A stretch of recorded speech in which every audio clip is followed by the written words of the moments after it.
Hello, PEI. Welcome to this week's episode. There is a specific kind of pilgrimage known only to those who live on an island. It involves a bridge, a hefty toll, and a 2-hour haul across the border for the singular privilege of buying 36 rolls of toilet paper and a rotisserie chicken. We call it the Moncton Run. It's a ritual born of necessity and fueled by a rumor that never quite dies, that someday the Big C will finally cross the Northumberland Strait. It really is a rite of passage, honestly. Oh, absolutely. And before we get completely lost wandering the bullet aisles today, I really have to give a massive shout out to our show producer, Mike Montague of Remax Charlottetown. Oh yeah, Mike did an incredible job on this. He really did. I mean, Mike did an unbelievable amount of heavy lifting, sifting through just a mountain of local forums, municipal records, and retail data to pull this whole deep dive together for us. The sheer volume of material he organized is it's impressive. We're looking at a full year's worth of highly opinionated, incredibly passionate community discussions. Yeah, Islanders do not hold back. No, they don't. And we're pairing that with some very stark retail industry realities. Right. So our mission today is to take all that raw, chaotic energy and figure out what the lack of a Costco actually means for the PEI retail landscape. Exactly. We want to separate the hard facts from the legendary island rumor mill, and figure out why this saga just refuses to end. Because it really just keeps going and going. It does. Yeah. I mean, it's wild. Yeah. But let's start with the official side of things, because the contrast between corporate silence and all this mounting local evidence is so extreme. It is. The official stance is basically a masterclass in corporate stonewalling. Like, when local media reached out to Costco Canada's Vice President of Marketing, Martin Granola, his response was just the standard impenetrable wall. Oh, I can only imagine. What did he say? He stated plainly, quote, "Costco does not comment on new potential future openings." Classic PR deflection. I mean, it doesn't say no, but it just leaves you hanging out in the wind. It really does. But then you look at the municipal level where things usually leave a paper trail, right? Right, because you can't build a giant warehouse in secret. Exactly. So the town of Cornwall, which is the epicenter of most of these recent land purchasing rumors, they have confirmed on the record that they have received 0 building permits from Costco. 0. Wow. 0. Furthermore, regional sources that track commercial real estate, like Halifax Retails, they've noted that Costco completely denies the rumors. Even with all that buzz about representatives supposedly being seen at a council meeting? Yeah, completely denied. I hear that, I do. But the anecdotal evidence, I mean, the breadcrumbs Islanders keep finding, it's almost definite. Oh, the breadcrumbs are everywhere. Right. Like, Mike's research dug up the fact that Costco Wholesale was actually listed in the member directory on the Charlottetown Chamber of Commerce website. Which is fascinating. Yeah. I mean, why on earth would a multinational retailer pay chamber dues if they weren't setting up shop? Well, on the surface, that is a highly compelling piece of evidence. I mean, it signals a recognized, formalized business presence in the community. And it goes way beyond just a directory listing, You've got people spotting surveyors out on Cornwall Road, swearing they're laying out the grid for a massive parking lot. Yes, the infamous surveyors. Exactly. And then you've got the classic my cousin's friends stories dominating the community boards. Those are my favorite, honestly. Oh, they're the best. Like, there's an account where a shopper at the Dartmouth Crossing location was told by a cashier that a PEI location is officially approved. Right, like it's a done deal. Yeah, the cashier said it's, quote, only a matter of time. Wow. And another person claims their friend in HR in St. John said the CEO was actively looking at land in Cornwall. Oh, right, because it's, quote, a great halfway point between Charlottetown and Summerside. Yeah, though the geographical accuracy of Cornwall being the exact halfway point is highly debatable. It's very debatable. Yeah. Or some local commenters were very quick to point out with a heavy dose of sarcasm. Oh, Islanders will always call you out on your geography. Always. But, the spread of these specific narratives is just fascinating from a sociological standpoint. It really is. And let's not forget the physical evidence.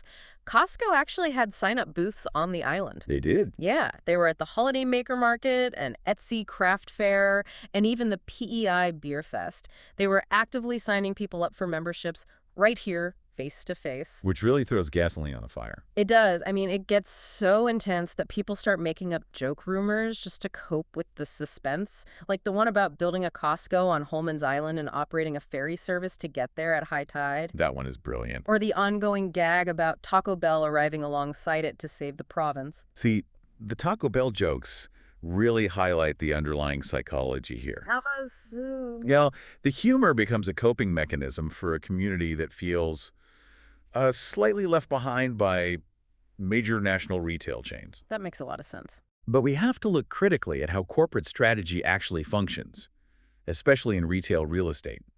When a multi-billion-dollar corporation scouts a location, they operate under strict non-disclosure agreements. So they aren't telling the cashier. Exactly.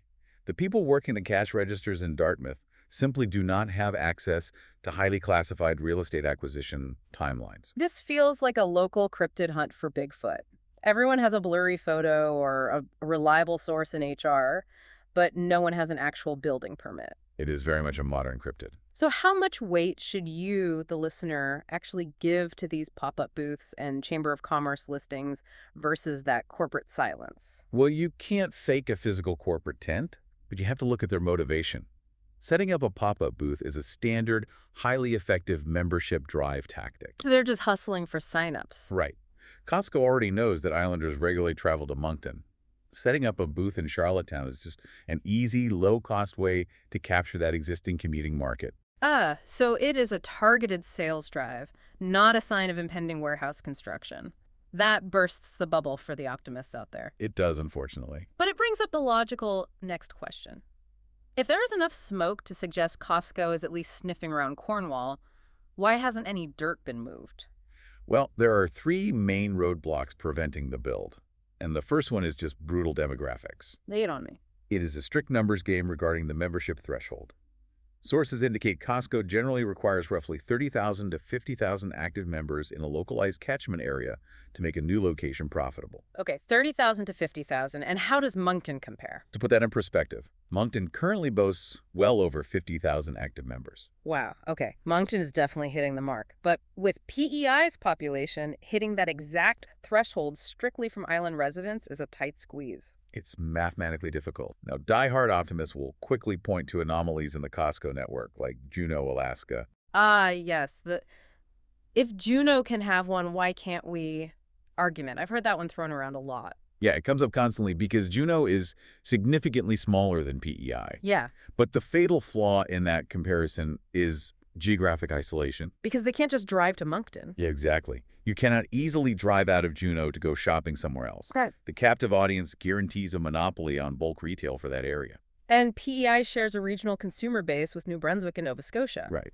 So even if PEI hit the threshold, Costco is also staring down massive macroeconomic timing issues, which is the second roadblock. Yes, construction costs and the economy. The initial rumors pointed to 2025, but now that's been pushed to 2026 or 2027. Why the delay? Building a massive concrete warehouse requires navigating a volatile climate right now. Localized inflation is skyrocketing the costs of basic construction materials and labor. Plus the political climate, right? Exactly. There's the looming threat of cross-border tariffs, which heavily impacts a U.S.-based retailer importing goods into Canada. So they're just holding on. Costco takes a very long-term view on its investments. They are more than willing to simply wait out the economic turbulence. But the third roadblock is the one that really caught my attention in the research because it completely defies common sense. The Moncton buffer. The logistics of the current setup. Right. You'd think the Confederation Bridge toll would terrify a supply chain manager trying to keep costs low. It's a very common assumption. Okay. But from a corporate logistics standpoint, the bridge toll is a negligible operating cost for a company of Costco's size. Really? Yeah. In fact, hauling goods from their Quebec distribution center to Halifax actually costs Costco more than bringing them to PEI. Wait, break that down for me. How is driving to Halifax more expensive than paying the hefty toll to cross onto the island? It comes down to terrestrial mileage, fuel, and driver wages. Oh, because of the extra driving time. Exactly. To get to Halifax, a truck has to drive the entire length of the Nova Scotia Peninsula. To get to PEI, the truck cuts across New Brunswick and hits the bridge much sooner. So the extra diesel and wages exceed the toll. Far exceeded, making the bridge toll an immaterial legal entity for Costco's bottom line. That is wild. So the bridge isn't a barrier at all. The real barrier is that the Moncton store is already highly profitable because of islanders. Precisely. Which leads to your big pushback question. Yeah. I mean, if Costco already has you willingly driving 2 hours, and paying a hefty bridge toll out of your own pocket to buy their bulk cereal in Moncton? Burning your own gas? Right. What is their actual financial incentive to spend millions building a store right in our backyard? From a purely capitalistic standpoint, there is virtually zero incentive. They have effectively outsourced the delivery network directly to the trunks of Islanders' SUVs. Wow. We are subsidizing their logistics. But this endless waiting game isn't just about bulk toilet paper anymore. It's actively shaping the psychology of Islanders. It really is. The psychological impact is profound. You read through these forums, and the divide in the local community is intense. You have these unshakable diehards who are convinced it's happening. They track every single rumor. And contrasted with them are the deeply exhausted skeptics who are just begging to, quote, stop the insanity. Costco is never coming. Exhausted is the perfect word. It's a real clash. But looking past the psychology, the lack of a Costco actually defines the current, highly localized PEI retail landscape. It does.